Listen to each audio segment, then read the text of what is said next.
administration has settled on a location for the new U.S. Embassy in Jerusalem and plans to move into the facility by 2019, two senior administration officials tell CNN. Rather than design and build a new embassy compound, which officials say could take several years and cost as much as $1 billion, the State Department has decided to retrofit an existing U.S. consular facility in the West Jerusalem neighborhood of Arnona, which sits near the Green Line, the de facto border of Israel before the 1967 war. The scaled-down plan for the embassy will cut costs and allow Ambassador David Friedman and his staff to move there as early as next year after some security enhancements are made.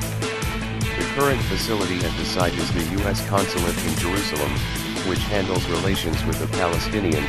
The United States does not have a consular office in Ramallah. The Arnona site was considered one of three possible options for a US embassy in Jerusalem. It may be the easiest logistical option, as it is the largest existing facility. A consular office just west of the old city is much smaller, while an open plot that Israel leases to the Americans has never been developed. The timing of the move has caused tensions between Secretary of State Rex Tillerson and U.S. Ambassador Friedman. Officials said Friedman had pushed to move the embassy this year, with support from Jared Kushner, President Donald Trump's son-in-law and senior White House aide who is leading attempts to revive the peace process between Israelis and Palestinians. During a meeting at the White House on Thursday, Tillerson successfully persuaded the president for more time to upgrade security of the new facility. What you will see from the secretary is that we will do this at the pace of security, not at the pace of politics, said Undersecretary for Public Diplomacy Steve Goldstein. The new facility was first reported by the New York Times. Trump's recognition last month of Jerusalem as Israel's capital and plans to relocate the embassy there inflamed tensions in the region and sparked outrage across the world.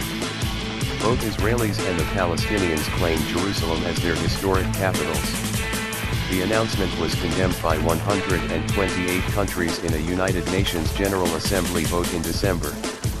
Earlier this week, Israeli Prime Minister Benjamin Netanyahu said during an official visit to India that the United States would move the embassy from Tel Aviv to Jerusalem by the end of the year. But he was quickly rebuffed by Trump, who said in an interview with Reuters that the move would take longer. By the end of the year? We're talking about different scenarios, Trump told the news agency. I mean, obviously that would be on a temporary basis. We're not really looking at that. That's no. United Nations funding.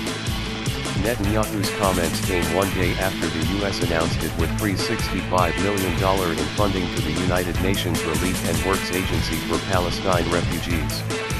The agency has become a frequent target of criticism from him. On Thursday, the United States announced it would be freezing an additional $45 million in funding to the UN agency, bringing the total that could be withheld from it to potentially $110 million. The latest freeze was money intended for food aid, pledged by the United States in mid-December. It was not a guarantee, State Department spokeswoman Heather Nauert said at a press briefing. At this time, we will not be providing that, but that does not mean, I want to make it clear, that does not mean that it will not be provided in the future. Nauert has also said the move had nothing to do with punishing the Palestinians for refusing to negotiate a peace process with Israel or for pushing a United Nations vote to condemn the U.S. for moving the embassy to Jerusalem. Earlier this month, Trump laid out his reasons, tweeting, "With the Palestinians no longer willing to talk peace, why should we make any of these massive future payments to them?" The decision to withhold funds from the agency drew sharp criticism from Palestinian leaders, who said, "Food and education is not a bargaining chip but a U.S. and international obligation." Officials from the UN agency called it the most dramatic financial crisis in its 70-year history, calling on international donors to fill in the agency's budget.